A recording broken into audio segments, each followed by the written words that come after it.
Well, thank you so much. I am beyond excited about this conversation, as you might see.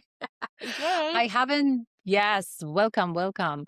I haven't done this intro since season 1. Now we are in season 5, and I would love to try it here because the subject is so fascinating. Okay. So we're going to do a rapid fire astrology fun fact. Okay. Since you are an expert, I'm going to throw at you questions. Please just say the first word that comes to mind. Okay. Sounds good. Okay, ready? Sounds great. One placement people underestimate the most. Pluto. One thing astrology explains better than psychology alone. Hmm. What your inherent gifts are, what your inherent challenges are, and how to work with both. A sign that's widely misunderstood. Oh, Scorpio. Aw, a placement that screams resilience. Also Scorpio, but Capricorn as well. One transit everyone fears but shouldn't. The Saturn return. A common astrology myth you wish would die already. That astrology is just woo woo and it doesn't work. One chart detail that reveals emotional safety needs. The moon. A placement that often shows late bloomers. Saturn, any planets in Capricorn, and also, well, squares from Saturn to the sun or moon, and the 12th house. One way astrology shouldn't be used. Without consent. So that, looking Oh. at somebody else's chart without their consent. Okay, so we're going to explore that actually later. One thing you wish people felt more hopeful about after learning astrology. Understanding that your chart is a blueprint and map of who you are, and it is not all fated. You have choice and free will with how you engage with the energy. Which sign secretly runs the world? Ooh.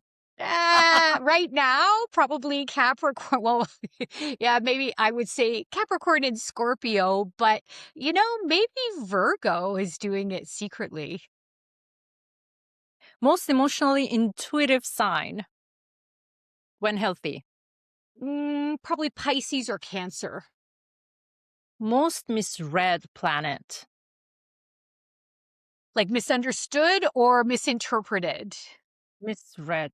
Oh, sure, misunderstood. Yeah. Misunderstood. Again, I'm going to say Saturn. One age astrology explains perfectly. Hmm. Ooh, I couldn't limit it to one. To me, it's always timely throughout life. Okay. One sign that is stronger than it looks. Virgo. Astrology word people misuse the most. Hmm. Um, Gosh, I can't think of a word that people misuse a lot. There's a lot of just misinterpretation of, uh, yeah, there's a lot of misinterpretation around the different signs, but it would be hard for me to pinpoint one word. I'd have to think about that one. Hey, no worries. Well, but that was fun. Let's get back to astrology itself. So, what is the biggest misconception you think people have about astrology? I think they see it as like something that's sort of, oh, fun to do. And it's this like woo woo practice that is, know, akin to other divinatory arts. So I think it's misjudged and it is definitely underestimated. Astrology is cosmic wisdom, A- right? Absolutely. Yeah. So, we have all the wisdom in the universe to have access to. How one can only by providing, for example, their birth information and even consulting their birth chart Mhm. can get access to that wisdom. What does a birth chart show? So the birth chart, your horoscope, is a map of where the planets were in the sky from our perspective here on Earth at the moment of your birth. And so I always say that the planets are like the actors in a movie. The zodiac signs are the costumes they're wearing, and then the planets are all having conversation with one another, and also the houses of the sky, which if you've ever seen a horoscope, it's a big wheel and it's like all these little pie shapes. The houses of the sky are how astrologers make sense of the different areas of life. So there's a house that represents your body, your appearance, how people perceive you, your personality. There's a house that represents relationship, a house for home and family, a house for work, a house for friendships and social groups. So wherever the planets are showing up, that shows an astrologer what are the emphasis, like what is the emphasis of your life? So it's this amazing sort of operating system, a map of who you are. But because the planets are constantly moving and continuing to contact the planets in your chart, it's also a calendar of the cycle of life you're in. What kind of information do you need to see your birth chart? So I need your date, time, and location of birth. So the day, the time, and the place on Earth you were born in. And what if somebody doesn't know the time? So that's a common issue. And so I always say for time, there's lots of places for you to try to check and get it. So, birth certificate, you can reach out if you were born in a hospital, find out if you can get records to see. Most birth certificates now show the time, but if you're if you're born before a certain year, you might not have the time. So you can reach out to the hospital, see if you can get the records that show your birth time. For some people, if they have a baby book or a record of, if they're Christian, they might have like a baptismal record or a birth announcement, because it used to be very common that people would make birth announcements. Or even sometimes parents hold on to, like, I know when my daughter was born, I have the little bracelet from the hospital that has all her information. Oh. So sometimes people have like a little piece of, of of memorabilia from the hospital. And if that's not possible, there are lots of clients who reach out to me. They don't have a birth time. They have no way of getting it because their parents have passed, or they were adopted, or there was a fire and all the records were destroyed. So that's not an unusual problem. And there is a process called chart rectification, which a bunch of astrologers do, but not everybody. And chart rectification, we actually work backwards. We take a bunch of significant life events in your life, the date that those happen, and then work backwards. It's a very cumbersome process, but we basically reverse engineer to come up with some likely ascendant signs for you. And then we have to test it out for about a year to see, okay, so when this is happening, how's this affecting you? Is it in the ways we would assume it would for that kind of a transit? So it's important to have some sort of an understanding about the timing of the Y birth. Yeah, absolutely, but it's not uncommon for me to have people reach out without their birth time and sort of no way of accessing it. They may know, "Oh, yeah, my mom went into labor after dinner." So they may have a story about and have, like, a guesstimate around, "I think I was born the next morning," or, they might know they were born in the day versus the night, and that's helpful to narrow it down. But I always say to people, I can do a really comprehensive reading for you and give you a lot of detail, even without your time. But if you want to continue to work on an ongoing basis, more for predictive work, you need the time. So it's worth doing the chart rectification. So when I have a client who's really interested in astrology, they'll invest in having the chart rectified to be sure that they've got the accurate time. What is the connection between astrology and spirituality? Well, there's lots of astrologers who don't practice it from a spiritual point of view. I see astrology as this amazing tool. For me, it's been an amazing tool on my spiritual journey because it's a tool to understand myself more deeply, to do my healing work. So and it's to me, it's like save yourself 6 months of 6 months of therapy and have your chart read. And not that I love therapy, so therapy I think is a wonderful modality as well. And modern astrologers do tend to look at astrology in a much more spiritual way as a tool for personal growth and development, whereas traditional astrologers, they generally, I think a lot of traditional astrologers are very spiritual, and so it's part of their spiritual practice, but they don't approach it with the same sort of meaning. Like some of the modern astrologers, they give a much more sort of spiritual interpretation about some of the activity in the chart or transits, whereas traditional astrologers would stick to the definitions that have been used for thousands of years. I wanted to ask you actually this next, that what would you see would be the difference between the traditional astrology versus what we see today on TikTok and Instagram? So there's definitely, great traditional astrologers who are also on TikTok and Instagram. And this is, but there's a lot of misinformation. We live in a time where there's a very strong focus on sun sign. So most people know their sun sign. So they're like, oh, yeah, I'm a Gemini or I'm Libra. Right now, the sun is in the sign of Aquarius. So it's Aquarius season. And your sun sign is really important. It describes your vitality, your life force, the energy you have come here to shine, what you're here to share with other people. But I think if we look at just one planet, we're really missing, we're missing 9 other planets. And so there's so much more depth and richness to a conversation, which is much broader and deeper than just skimming the surface with your sun sign. So that's sort of one of the pitfalls of, just tuning in. And again, I'm an astrologer I was on TikTok. I'm not anymore. I closed that account down.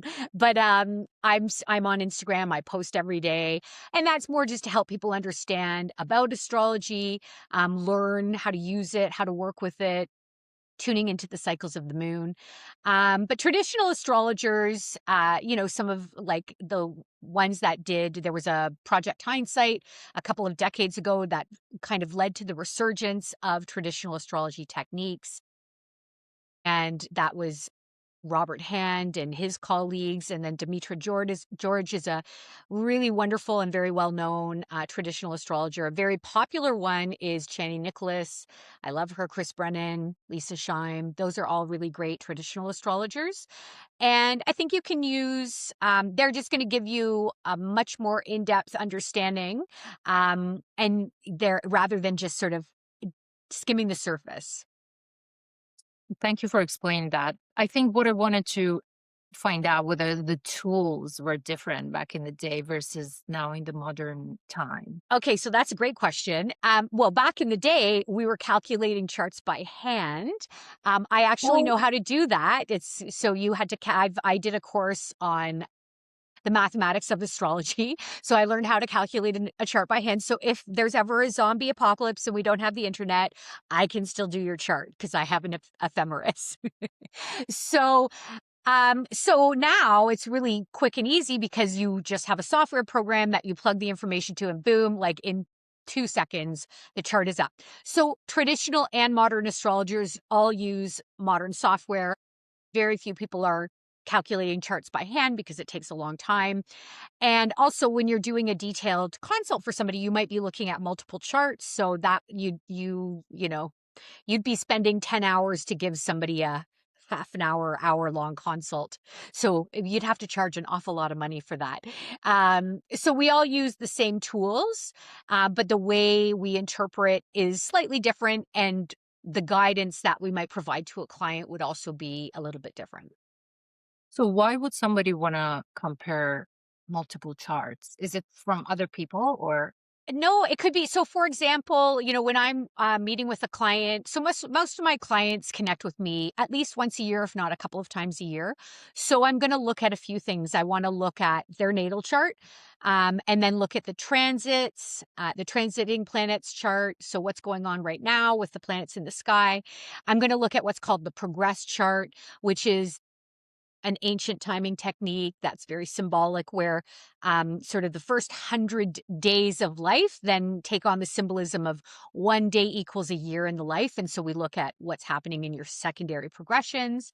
I look at another technique called a profected chart, and that gives me an emphasis for what area of life is emphasized for you from one birthday to another. And then I also look at what's called a solar return chart, which is your birthday chart. So your solar return is your birthday. It's when the sun comes back to the same degree that it was when you were born. So everybody who's not a believer in astrology, if you have been celebrating your birthday, you've been practicing astrology. And so who knew, right? You're already an astrologer. So the solar return chart gives me a flavor for sort of the year to come. So those are the charts that I look at when I'm doing a consult for a client. Does the birth chart show the past lives of a person? So some modern astrologers would say it does. I've certainly had conversations with colleagues where we've looked at, some like what we call the nodes of fate. That tends to be a past life interpretation. Often, modern astrologers use Pluto as an indicator for past life. So, yeah, you could definitely say there's some karmic. The 12th house might show past life stuff. Um, I don't. I don't specialize in that, so that doesn't usually come into. I'll talk about the nodes of fate, but I certainly talk about Pluto in the 12th house, but I don't generally try to interpret possible past lives unless somebody has come to me with like, oh, they've had, a regression experience and they're just looking for some sort of corroboration of something that came forward for them. In that case, I might be able to help them. Right. So when you read somebody's chart, would they show you what stages in their lives they are now Hmm. and what kind of a challenge they are going to experience in the future? You can't tell that Yeah, reading some. absolutely. I mean, and most of the time when it's always sort of interesting to me when I look through my folders where I do all my notes for my consults, and I'll see like these patterns of people all having the same kind of signature, and they're all reaching out at the same time, and it's because they're all experiencing something similar. Some type of, whether it's like relationship breakdown or transformation of how they're presenting themselves or a shift in terms of their career, their vocation. So for me, the really helpful part of where, what I love about astrology is that when I have a client who comes in, like I've had clients before where I've pulled their charts, I know exactly why they've reached out for a consult. And when we get on the call, I'll say, before we even start, how are you doing? Because you've been through so much. And, I've had clients just burst into tears and they're like, you can see that. And I'm like, yes, I can. And here's the good news, you're through the worst. This is when you can expect things to ease up. I also like to look at, okay, so I also have people reach out at the beginning of this cycle. So then I say, okay, this is how long the cycle is going to last. This is when it's going to be the most intense. Here are some other times where you've been in similar cycles. So let's talk about what happened in those times so that we can sort of identify common themes, what went well, what did you handle really well, what would you do differently if you could go back, because you can apply that wisdom to the echo of the cycle you're in now. So it's very, very helpful. I mean, I do that for myself, right? You can do that. Okay. Yeah. Because I know, okay, I'm coming into this cycle. Last time I was here was, I have a cycle coming up in the fall. It's a Venus retrograde. I was born under that Venus retrograde, so it's very much baked into my psyche and my life experience.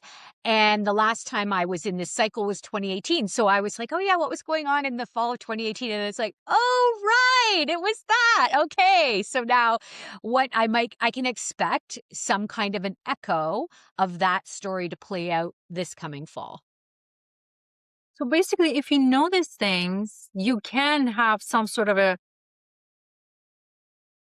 I'm going to use the word control because not having control always sometimes actually is a good thing, but you Mhm. can have some sort of a control over your responses.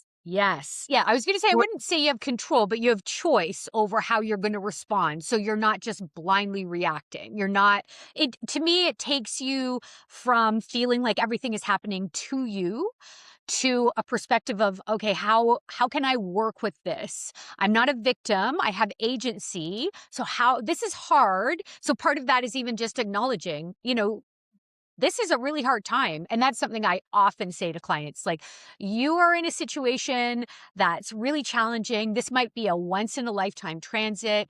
Give yourself a lot of compassion. What's your inner voice like right now? Because if your inner voice isn't friendly, let's do some work so we can change that. Because offering yourself grace and compassion as you navigate this journey is critical to you coming out on the other side in one piece.